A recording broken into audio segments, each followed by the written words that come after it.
অনেকেই জানতে চাইছেন বাংলাদেশ থেকে বিদেশে যাওয়ার জন্য বা সৌদি আরবে যাওয়ার জন্য মেডিকেল খরচ কত টাকা, বা এই মেডিকেল খরচটা আমরা কার কাছে দিব, এই মেডিকেল খরচ কি আমরা বহন করব নাকি কোম্পানি বহন করবে নাকি ট্রাভেল এজেন্সি বহন করবে, না যিনি আমাকে বিদেশে নিতেছে ওই মানুষটা বহন করবে।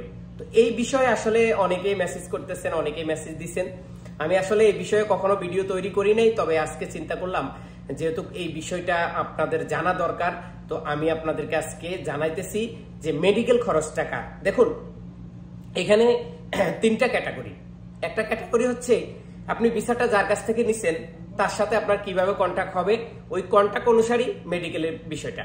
2, আপনি যে ট্রাভেলস থেকে নিছেন ওই ট্রাভেলসে আপনার সাথে কিভাবে কন্ট্যাক্ট হয়েছে ওই অনুসারী আপনাকে মেডিকেল ফিটা দিতে হবে। 3, আপনি চাইলে আপনার নিজের নামও আপনি নিজেও মেডিকেল করতে পারবেন, কারণ মেডিকেল করার জন্য কোনো কিছুর প্রয়োজন হয় না। মেডিকেল করার জন্য আপনার পাসপোর্ট, কোন দেশে যাবেন এবং আপনি কোন দেশে যাইতেছেন এই বিষয়টা যখন আপনি নিশ্চিত করবেন তখনই আপনি মেডিকেল দিতে পারবেন। তো মেডিকেল দেওয়ার জন্য যদি আপনি যার কাছ থেকে ভিসা নিছেন তার সাথে কন্ট্যাক্ট করেন, তাহলে মেডিকেলের টাকাটা উনি আপনার ফিসে খরচ করবে, যিনি মেডিকেল দিবেন, আর যার সাথে কন্ট্যাক্ট ওই লোকটা আপনার ফিসে খরচ করবে।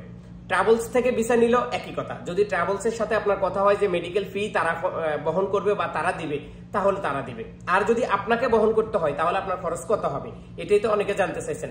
সর্বপ্রথম মেডিকেল দেওয়ার জন্য গামকা অফিস থেকে একটা স্লিপ তুলতে হয়, যে স্লিপের মধ্যে লেখা থাকবে আপনি কোন মেডিকেলে গিয়ে আপনার বিদেশ যাওয়ার জন্য মেডিকেল চেক আপ করবেন।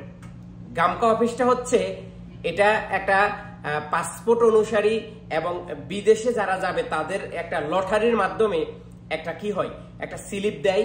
এই স্লিপে তারা নিজস্বভাবে মন গড়া কোনো হসপিটাল দিতে পারবে না।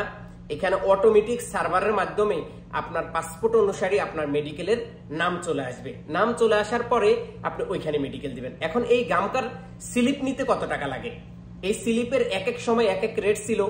এখন বর্তমানে গামকার স্লিপ নেওয়ার জন্য 1500 বাংলা টাকা লাগে, মানে 1500 টাকা দিলেই গামকা স্লিপ আপনি যে কোনো কম্পিউটার দোকান থেকে বা যারা এই বিষয়গুলো বুঝে তাদের কাছ থেকে নিতে পারবেন, অথবা আপনি যে ট্রাভেলস থেকে আপনি ভিসা কিনতেছেন বা যেই মানুষের মারফতে আপনি ভিসা নেবেন তারাই কিন্তু আপনাকে গামকা স্লিপ উঠাই দিবে। গামকা স্লিপ উঠাই দেওয়ার পরে আপনি যেই হসপিটালে আপনি মেডিকেল দিবেন ওই হসপিটালে যাওয়ার পরে সিরিয়াল অনুসারে ওরা আপনাকে ডাক দিবে। ডাক দেওয়ার পরে ওইখানে 8500 টাকা।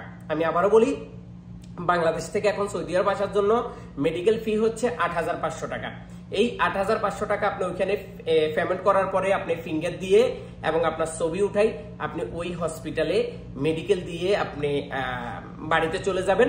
3 দিন পরে আপনার স্লিপের নিচে লেখা আছে 3 দিন পরে আপনি এই সময় থেকে ওই সময় আপনি কল করলে জানতে পারবেন যে আপনি ফিট না আনফিট। এটা হচ্ছে একটা সিস্টেম। আর অনলাইনের মাধ্যমেও আপনার পাসপোর্ট নাম্বার দিয়ে কিন্তু আপনি চেক করতে পারবেন।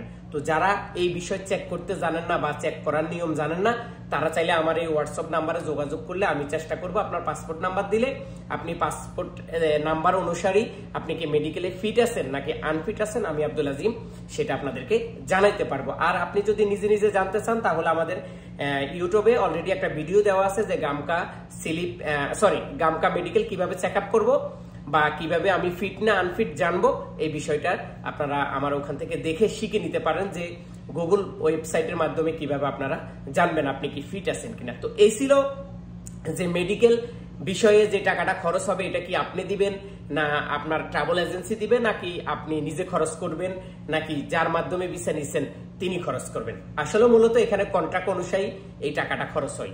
আপনিও খরচ করতে পারেন, ট্রাভেল এজেন্সি খরচ করতে পারে, যার কাছ থেকে ভিসা নেবেন তিনিও কিন্তু চাইলে এই বিষয়টা খরচ করতে পারেন। সবাই ভালো থাকুন, সুস্থ থাকুন, দেখতে থাকুন ইউটিউব চ্যানেল এবং যুক্ত থাকুন আমার ফেসবুক পেজে। আল্লাহ হাফেজ।